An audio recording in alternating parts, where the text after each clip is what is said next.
Good morning friends, সুপ্রভাত, শুভ সকাল। এখন সময় হচ্ছে সকাল 10টা 4। বুঝেছ? এই সময়ে আমি ভিডিওটা বানাচ্ছি। তো আজকে আমি তোমাদেরকে দেখাচ্ছি আমার কালেকশানে থাকা 50 পয়সার এই ঝা চকচকে কয়েনটা। দেখো, একদম ঝা চকচকে। দেখেছো? দেখো, অপূর্ব সুন্দর এই 50 পয়সার কয়েনটা। বুঝতে পারছো? চকচক করছে। দেখো, এই যে দেখো, এখানে লেখা রয়েছে 50 মানে 50। এখানে দেখো ভারত, এখানে ইন্ডিয়া, এখানে পয়সে মানে 50 পয়সে, এখানেও রয়েছে হিন্দিতে পয়সে, এখানে অশোক স্তম্ভ। দেখতে পাচ্ছ? একটু কাছে নিয়ে গিয়ে দেখাই। এই যে দেখো, কি সুন্দর, কি সুন্দর।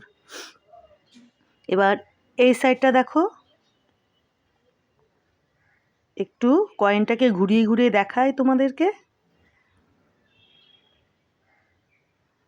দেখেছো বন্ধুরা?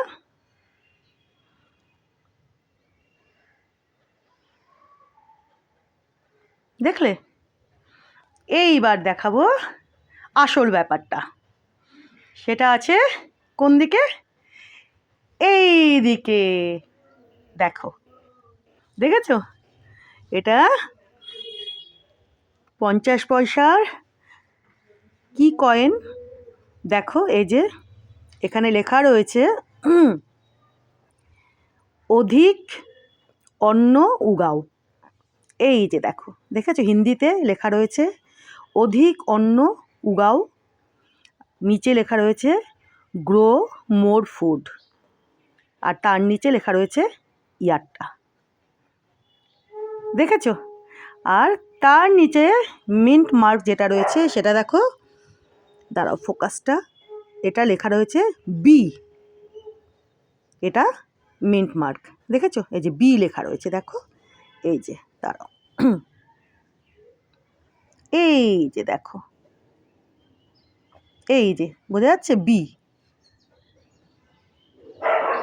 এটা মিন্ট মার্ক। আর 19, তার উপরে রয়েছে ইয়ারটা 1973, তার নিচে লেখা রয়েছে এই যে বি। দেখো, পরিষ্কার বোঝা যাচ্ছে, সুন্দর বোঝা যাচ্ছে। দেখো, ইংলিশে বি লেখা রয়েছে।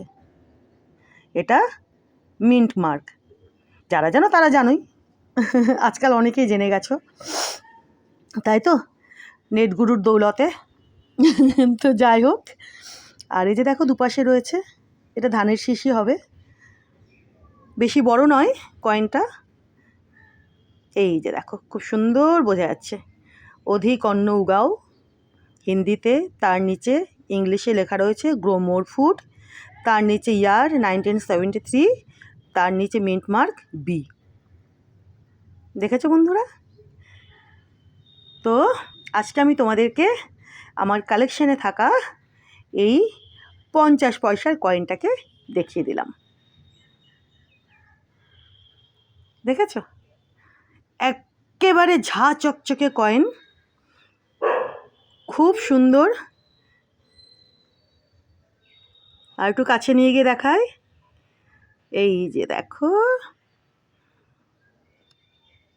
এই পাশটা এরকম,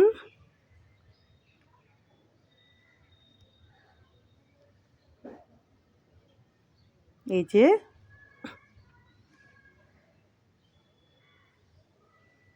আর এই পাশটা এরকম।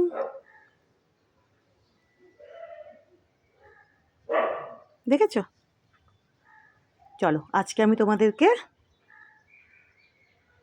এই কয়েনটাকে দেখিয়ে দিলাম, যেটা আমার কালেকশানে রয়েছে।